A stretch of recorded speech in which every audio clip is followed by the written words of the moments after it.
नमस्कार। Law of attraction and युग निर्माण परिवार में आप सभी का स्वागत है।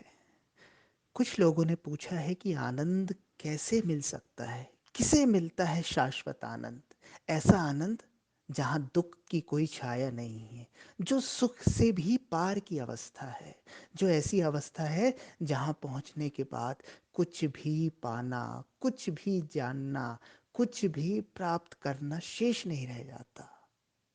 कौन पहुंच सकता है वैसी अवस्था में? कौन उस दशा को उपलब्ध हो सकता है? इसका सीधा सा एक लाइन में अगर आपको उत्तर चाहिए, तो जो व्यक्ति अपने आप को शरीर और मन मानकर जी रहा है, वो इस अवस्था में कभी नहीं पहुंच सकता। और जिसने अपने आप को शरीर और मन के पार अपने वास्तविक स्वरूप में देख लिया, जान लिया, वो इस अवस्था को उपलब्ध हो जाएगा। अक्सर हम अपने आप को शरीर और मन मानकर ही दिन भर की क्रियाएं कर रहे हैं, इसलिए हमारी सीमा बंध गई है। हमने अपने आप को नश्वर मान लिया है। नश्वर यानी शरीर, नश्वर यानी मन, जिनकी एक अवधि है, जिसके बाद ये क्षय हो जाएंगे, ये समाप्त हो जाएंगे। तो जो चीज़ भी समाप्त हो जाएगी, जो चीज़ भी एक समय के बाद कुछ काम की नहीं रह जाएगी, किसी मतलब की नहीं रह जाएगी, जिसका क्षरण हो जाएगा, वो चीज़ जो खुद स्थायी नहीं है, वो कैसे स्थायी सुख दे सकती है, शाश्वत आनंद दे सकती है? नहीं दे सकती। तो अगर आपने पकड़ा ही गलत चीज को है, अगर आपने अपने आप को गलत चीज से जोड़कर रख लिया है, तो कैसे आप सुख की कामना कर सकते हैं? सुख और दुख धूप और छाव की तरह आपके ऊपर आते रहेंगे, क्योंकि आपने अपने आप को शरीर और मन मान लिया है। तो बस शरीर और मन में जैसे सुख और दुख आएंगे, वही आपको लगेगा कि आपको आ रहे हैं, क्योंकि आपने तो अपने आप को शरीर या मन मान लिया है, तादात्म्य कर लिया है। आपके क्रोध, काम, इच्छाएं, वासनाएं, दिन भर की सारी क्रियाएं बस इस मन और इस शरीर की पुष्टि के लिए हो रही है, फिर वो सही हो या गलत हो।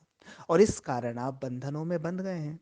इस कारण आप जन्म ले रहे हैं, अनंत जन्म हो गए हैं और अनंत जन्म भी होते रहेंगे, क्योंकि आपने सीमाओं में अपने आप को कैद कर लिया है।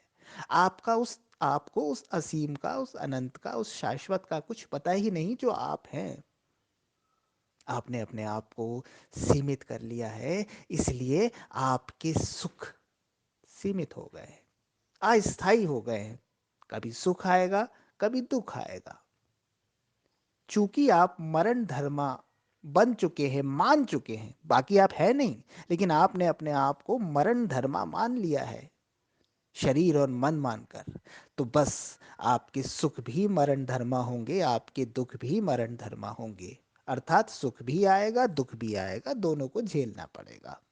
लेकिन आप अगर चाहते हैं कि आप सुख और दुख इन दोनों के क्षेत्र के पार हो जाए, जहाँ ना सुख आपको हिला सके, ना कोई दुख आपको हिला सके, तो फिर आप अपने स्वरूप में स्थित हो जाइए, आत्म स्वरूप में स्थित हो जाइए, स्वयं को जान लीजिए।